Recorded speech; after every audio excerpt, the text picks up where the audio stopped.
여호와께서 다시 이스라엘을 향하여 진노하사 그들을 치시려고 다윗을 격동시키사 가서 이스라엘과 유다의 인구를 조사하라 하신지라.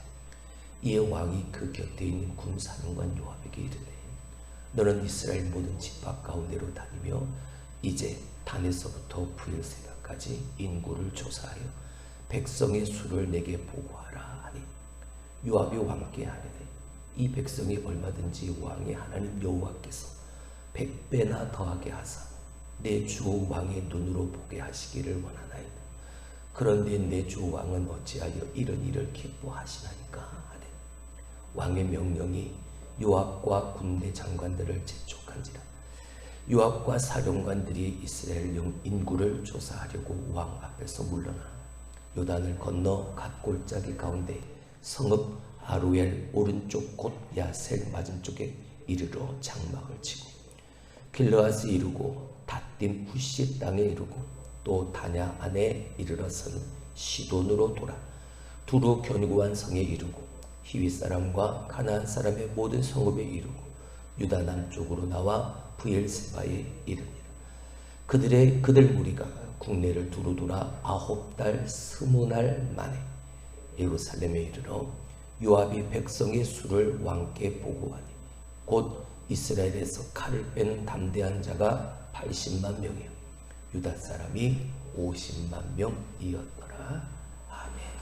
사람이 힘들 때 위험할까요?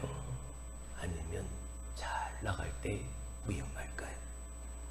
물론 힘들 때 위험하기도 하지만 잘 나갈 때 훨씬 더 위험합니다. 인간사가 묘한 게 잘 나갈 때 위험한 게 참 묘하지. 잘 나갈 때는 모든 권력과 고난이 다 내 손 안에 있어서 이것을 내 마음대로 휘두르고 과시하고 싶은 내가 이 정도, 나 이런 사람이야. 이 충동이 내 안에서 일어나. 여러분, 다윗이 쫓길 때, 광야 불 속에 있을 때, 여러분 그 다윗은 참 맑았습니다. 하나님과 더할 나위 없이 가까이 밀착되어져 있었죠. 험난했던 한 사람의 역사가 자기 인생이 마치 밤하늘에 반짝반짝 빛나는 별처럼 만드는 놀라운 은혜였음을 깨달은 다윗은 그 하나님 앞에 감사하며 주옥 같은 많은 노래, 시들을 그 하나님 앞에서 불렀죠. 그렇게 맑았습니다. 오늘 우리가 읽은 이 사무엘하 24장 이 이야기로 다윗의 일대기는 마무리 짓게 되어집니다. 근데 이 마지막 이야기가 참 별로입니다. 인생의 마지막 에피소드라면 정말 대단한 이야기, 감동적인 이야기, 눈물 아니면 들을 수 없는 그런 이야기였으면 참 좋을 텐데 한 인간의 추함과 그리고 잘못된 오류를 어느 하나 여과 없이 성경은 낱낱이 드러내고 있습니다. 밧세바 사건 이후로 다윗은 또 하나의 죄를 그 하나님 앞에 범하였던 거죠. 다윗은 그런 자기 자신에게 자기의 모습을 보고 진저리를 치면서 하나님, 내가 죄인입니다. 하나님, 내가 잘못했습니다. 고백할 수밖에 없는 이야기로 만들어 갑니다. 그래서 힘이 있을 때, 잘 나갈 때 우리는 조심할 수 있어야 합니다. 아니, 조심해야, 더 조심해야 합니다. 베드로 손에 칼이 들려 있을 때 베드로는 그 칼을 들어서 말고의 길을 잘랐죠. 베드로의 손에 칼이 들려있기 때문이었습니다. 내 손에 뭐가 들려있는가? 내가 오늘 무엇을 붙잡고 있는가? 그게 중요한 거예요. 가지고 있으면 항상 그것을 쓰고 싶으니까. 가지고 있으면 항상 그것을 쓰니까. 그래서 가난한 심령이 복되다 라는 말씀이 은혜로 다가오는 심령이 가난한 자는 복이 있다. 내가 가진 것이 없으니까 내 마음이, 내 심령이 아무것도 가진 게 없으니까 심령이 가난한 자는 복이 있다. 하나님의 말씀밖에 없고 예수 그리스도의 십자가밖에 없고 그 삶이 참 감사합니다. 내 손에 있는 그것을 항상 쓰고 싶고 그것을 사용하는 삶. 지금 이스라엘에서 날고 기는 유명하고 훌륭한 용사들이 다윗 옆으로 다 모입니다. 권력의 축이 다시 한번 다윗에게로 기울어지고 있는 과정인 거죠. 비록 나이는 들었지만 다시 한번 다윗의 그 정치적인 위치는 더 견고해져 가고 있었던, 더 잘 나가고 있었던 이때가 위험한 거예요. 죄는 예상치 못할 때 생각하지 못한 방법으로 항상 엄습해옵니다. 다윗은 지금까지 승승장구했죠. 이스라엘을 부강하게 만들었습니다. 모든 것이 다 하나님이 그 다윗에게 베푸신 은혜였습니다. 하지만 나도 모르게 나의 성공에 취한 이 다윗은 내 생각으로 더 큰 성공을 만들고 싶은 그 교만함이 생겼던 거죠.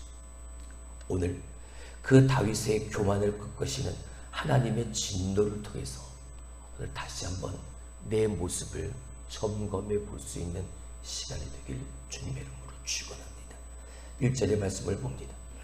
여호와께서 다시 이스라엘을 향하여 진노하사 그들을 치시려고 다윗을 격동시키사 가서 이스라엘과 유다의 인구를 조사하라 하시는지라. 이스라엘에게 하나님이 다시 진노하셨습니다. 그리고 그들을 징계하기 위해서 하나님은 다윗을 뭐 하셨다? 격동시키셨다. 그 다윗을 격동시키셔서 인구를 조사하게 하십니다.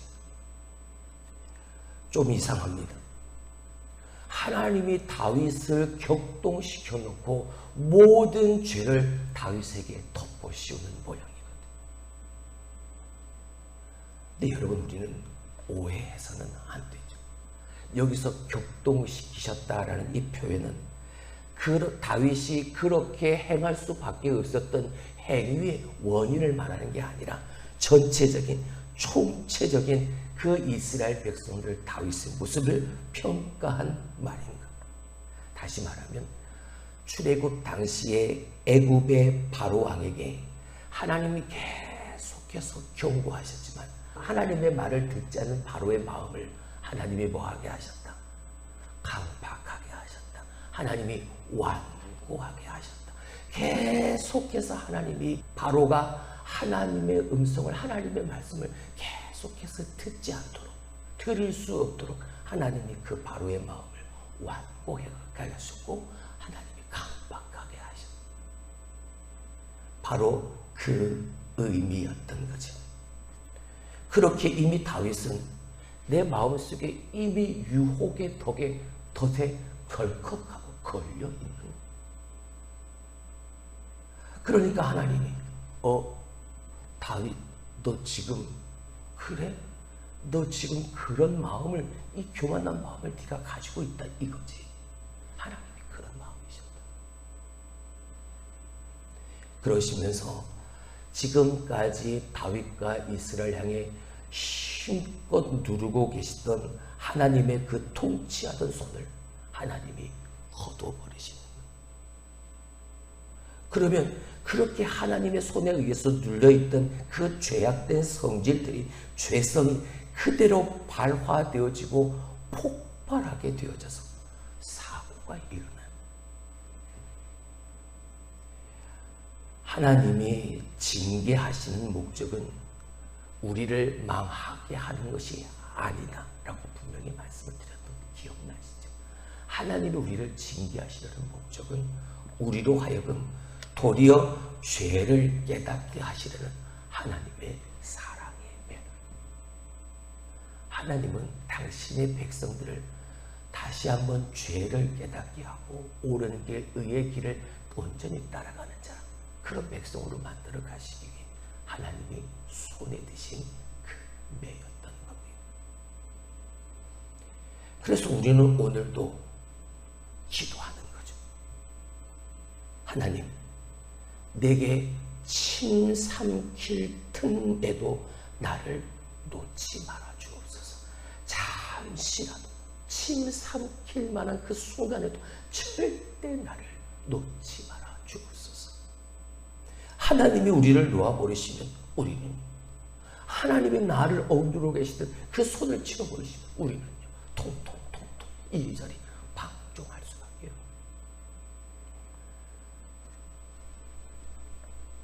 콜라병을 막 흔들어대고 그저 뚜껑만 땄을 뿐인데 그 안에 있던 거품이 쉬 하고 나오는 것과 또 뚜껑이 막혀 있으니까 안에 그 거품이, 탄산수가 거품을 막 만들어내도 솟구쳐 나올 수가 없는데 뚜껑을 열어버리면, 뚜껑을 치워버리면 그 안에 있던 거품이 마치 폭발하듯 우리의 죄성이 그런 막 어둠의 세력들이 우리를 흔들어대서 내 안에 가스가 가득, 죄악된 행실들, 생각들이 가득하게 만들어도 하도 하나님이 은혜로 그걸 꼭 누리고 계신데 내가 그 은혜를 잊어버려요. 내가 교만해서 하나님이 나의 그런 모습을 보고 하나님의 뚜껑을 칙 하고 열어버려요. 하나님의 그 손을 치워버려요. 내 안에 있던 그 가스들, 그 죄성의 가스들, 거품들이 그저 솟구쳐 나오는. 하나님, 한시도 눈을 떼지 마시고 내게 손을 놓지 말아 주옵소서. 기도해야 하는 이유가, 늘 깨어 있어야 하는 이유가 바로 여기에 있는. 그렇다면 하나님은 왜 이 다윗의 마지막 이야기로 이런 기가 막힌 얼룩을 드러내셨을까요? 봐라, 이게 인간이다. 이게 네 모습이다. 하나님은 보여주시는 거예요. 말씀드렸죠. 하나님은 우리의 인생에서 뭐가 남기를 원하실까요? 예수만 남기를 원하십니다. 내가 아니라, 나는 없고 예수만 남겨진 인생이 되기를 하나님은 원하십니다. 아무리 내가 머리를 쓰고 역동적으로, 능동적으로, 아무리 내가 무언가를 해야만, 내가 그렇게 무엇을 해야만 내가 보람을 느끼는 것이 아니라, 비록 느릿느릿 천천히 가더라도 주님을 앞서지 않고 주님보다 한 반보쯤 뒤에서 주님이 앞서 행하시는 모습을 보고 우리는 그 뒤를 따르는 훈련, 성령을 따라 행하는 자의 삶의 훈련, 그것이 우리에게 필요한 거죠. 평생토록 말이에요. 나의 코끝에 숨이 멎는 그 순간까지 이 훈련이 우리에게 필요해요. 2절 3절을 봅니다. 이에 왕이 그 곁에 있는 군사령관 요압에게 이르되 너는 이스라엘 모든 지파 가운데로 다니며 이제 단에서부터 브엘세바까지 인구를 조사하여 백성의 수를 내게 보고하라 하니, 요압이 왕께 아뢰되 이 백성이 얼마든지 왕의 하나님 여호와께서 100배나 더하게 하사 내 주 왕의 눈으로 보게 하시기를 원하나이다. 그런데 내 주 왕은 어찌하여 이런 일을 기뻐하시나이까 하다. 다윗이 요압을 부릅니다. 그리고 단에서 브엘세바까지 전 이스라엘로 가서 모든 지파의 인구를 조사하라라고 명령을 하죠. 근데 요압은 하나님이 100배나 더하게 하실 백성의 수를 왜 세려고 하십니까? 라고 반대합니다. 요압조차 하나님의 진노를 사게 될까봐 두려운 거였습니다. 근데 그 일을 지금 다윗이 하고 있는. 하지만 다윗은 뜻을 돌이키지 않습니다. 결국 왕의 뜻이 그러니까 신하는 따를 수밖에 없죠. 요압은 온 이스라엘 돌아다니면서 인구를 조사하고 돌아옵니다. 자, 그렇게 보고하죠. 8절 9절 다시 한번 봅니다. 그들 무리가 국내를 두루 돌아 9달 20날 만에 예루살렘에 이르러 요압이 백성의 수를 왕께 보고하니 곧 이스라엘에서 칼을 빼는 담대한 자가 80만 명이요 유다 사람이 50만 명이었더라. 인구조사 자체가 죄가 아닙니다. 민수기서의 인구조사 때처럼 말이죠. 인구조사 자체가 죄는 아닙니다. 하지만 그 문제는 인구를 조사하려는 그 사람 다윗의 의도가 문제였던 거죠. 왜 인구를 조사하려고 하느냐? 내가 가지고 있는 힘, 내가 가지고 있는 백성의 수가, 내가 가지고 있는 세력이, 내 조직이 얼마나 되는지 한번 세워보자는 그런 의도였다. 전쟁에 나가서 싸울 수 있는 병사, 9절의 말씀을 보니까 칼을 빼서 담대한 자의 수를 세어보라라는 다윗의 명령, 그 의도였다. 그래서 요압은 장장 9개월 20일 동안 거의 300일 동안 온 이스라엘을 돌아다니면서 백성들 수를 세고 돌아왔습니다. 그래서 칼을 빼서 담대한 자의 수가 몇 명? 80만 명. 그리고 유다 지파의 수는 50만 명. 자, 여호수아 때로 한번 가보죠. 여호수아 때의 인구를 조사할 때 그때의 인구가 얼마였던 거예요? 60만 1730명이었습니다. 근데 그 이스라엘이 60만 명이었던 수가 지금 다윗의 때 얼마예요? 80만 명이 되어진 거예요. 유다 지파는 7만 6,500명이었는데 50만으로 늘어난 거. 이만큼 이스라엘은 하나님의 은혜를 받아 번성했던 거죠. 근데 다윗은요, 그 하나님의 은혜를 믿음으로 안심하기보다는 저 세상 나라의 왕들처럼 내가 가지고 있는 자신의 정치력과 군사력으로 내가 가지고 있는 왕권과 국력을 더 키워보고자 했던 교만함이 마음속에 있었던. 여러분, 교회라는 어떤 영적인 공동체는 숫자로 파악되어지는 것이 아닙니다. 숫자로 파악하는 건 정말 무서운 비인간화 작업입니다. 무슨 말이냐면 어느 경우에도 교회 안에 남아있어야 할 건 사람이지 하나님의 백성이지 숫자가 아니어요. 몇 명에 빠졌다는 통계에 빠질 수밖에 없었던 기막힌 눈물이 있을 것이고 사연이 있을 것인데 그 모든 눈물과 그 사연들이 그저 숫자에 묻혀버리면 안 된다는 거예요. 만약에 다윗이 인구조사가 백성을 더 잘 살피고 더 잘 돌보기 위한 것이었다면 다윗은 담대한 자가 아니라 더 연약한 자의 수를 세워보라고 명령을 했어야. 근데 오늘 다윗의 인구조사의 의도는 정확하게 우리가 읽었던 9절에 나타난 것처럼 자기 왕국을 유지하기 위한 기능인 전사, 군사, 병사들이 필요했던 것. 그러니까 이제 내가 이 정도는 되는군. 자기 힘을 과시하려는 의도가 다 숨어 있었다. 네, 여러분, 다윗이 가지고 있는 힘이나 다윗의 군대의 크기로 싸워서 이긴 전쟁이 단 한 번도 있었나요? 내가 가진 힘, 내가 가진 군대의 크기로 다윗이 전쟁을 치러서 이긴 전쟁은 하나도 없습니다. 그가 순수한 신앙이 될 때 그가 고백했던 유명한 말이 무엇입니까?